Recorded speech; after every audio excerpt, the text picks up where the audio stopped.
This video is all about nouns. Let me start by asking you something very simple.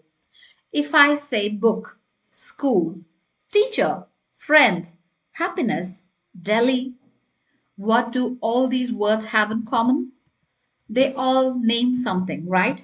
And the moment we start naming things, people, places, ideas, or even feelings, we step into the world of nouns. So today we are not just learning nouns, we are going to understand nouns in a deep, clear, and practical way. The kind of understanding that helps you identify nouns easily, use them confidently, and never feel confused again, even when the sentence becomes longer or more complex. So let's begin properly.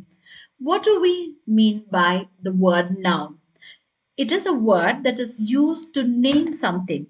But let's not stop at that simple line because nouns do much more than that.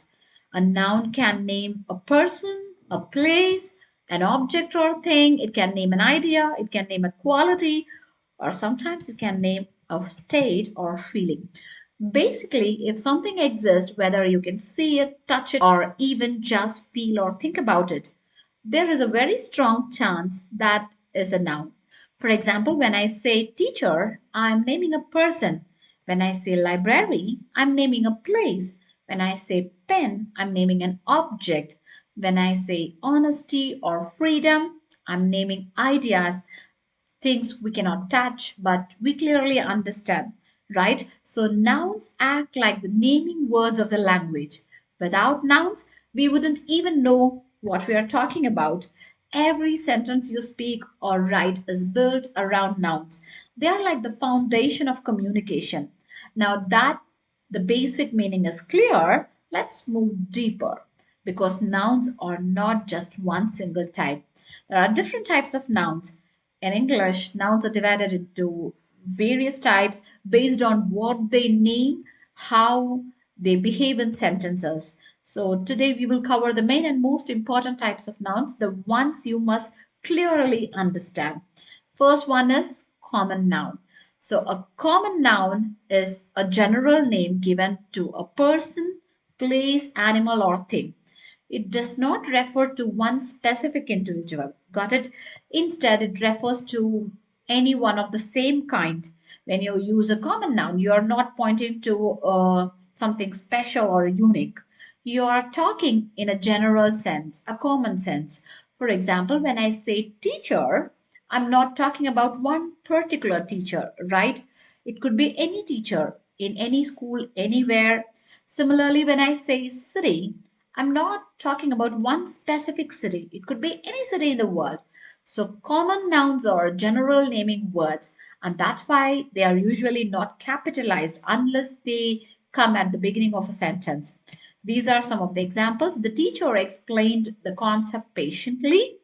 The city becomes very busy during festivals. And another type of noun is proper noun. It's just the opposite of the common noun.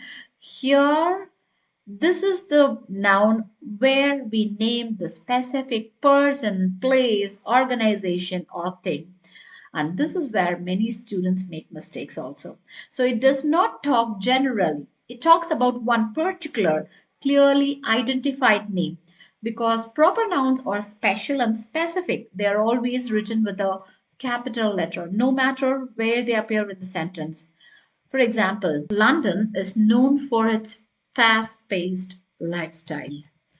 Okay, so these are some of the examples because it refers to the specific person and to the specific place. Got it? And the next type of noun is a collective noun. This one which students often find interesting because a collective noun is a word that names a group of people, group of animals, or group of things, but it refers to the group as a single unit. Remember that. Even though a collective noun may include many members, it is treated as one noun in the sentence. For example, when we say team, then we are talking about many players, right? But we think of them as one group. Similarly, when we say class, which includes many students, but we refer to them together as one unit. Here are some of the examples. The team worked together to achieve their goal. The class listened carefully to the instructions. And the next noun is abstract noun. This is very important type. This means it is the name of something that cannot be seen, that cannot be touched or measured physically, but it can be felt, experienced, or you can understand it in an emotional or a mental way. So these nouns talk about ideas, feelings, qualities, emotions, and states. You cannot see confidence, right? But you can exactly know what they mean.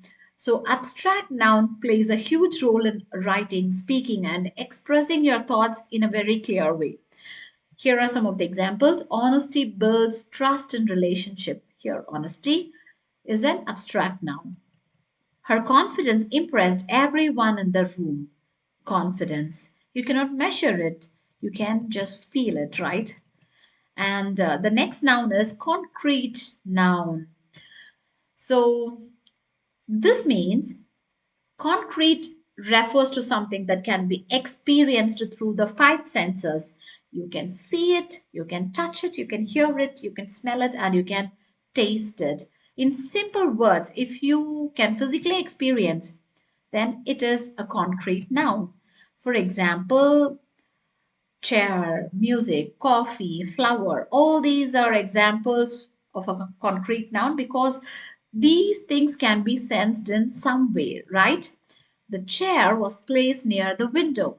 The aroma of coffee filled the room. Simple, right? Now, based on the types of nouns that we have discussed so far, let's move on to the practice questions. Okay, so take a moment, don't rush. You can read the sentence by yourself and try to identify the type of noun in each sentence.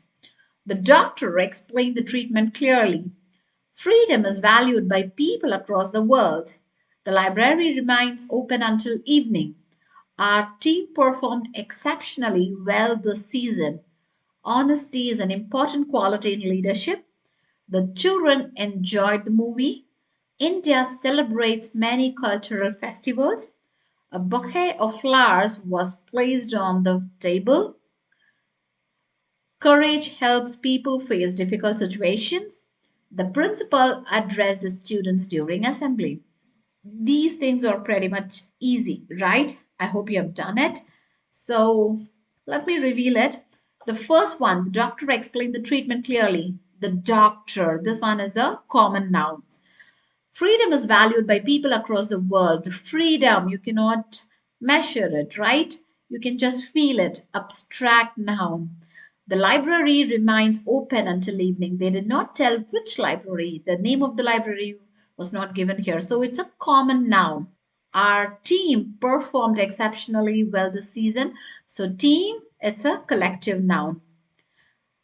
Honesty is an important quality in leadership. Honesty, yes, this one is an abstract noun, honesty. The children enjoyed the movie. It's a common noun, children. India celebrates many cultural festivals. So here they have given the state name, the country name, right? India. So it's a proper noun. Specifically, they have mentioned it. It's a proper noun. A bouquet of flowers was placed on the table. Again, it's a collective noun. Courage helps people face difficult situations. Courage here, it's an abstract noun.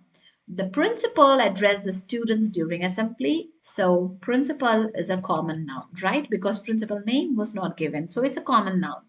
So, today you did not just memorize what a noun is, you actually understood how nouns work, why they are classified into different types, and how they appear naturally in real sentences.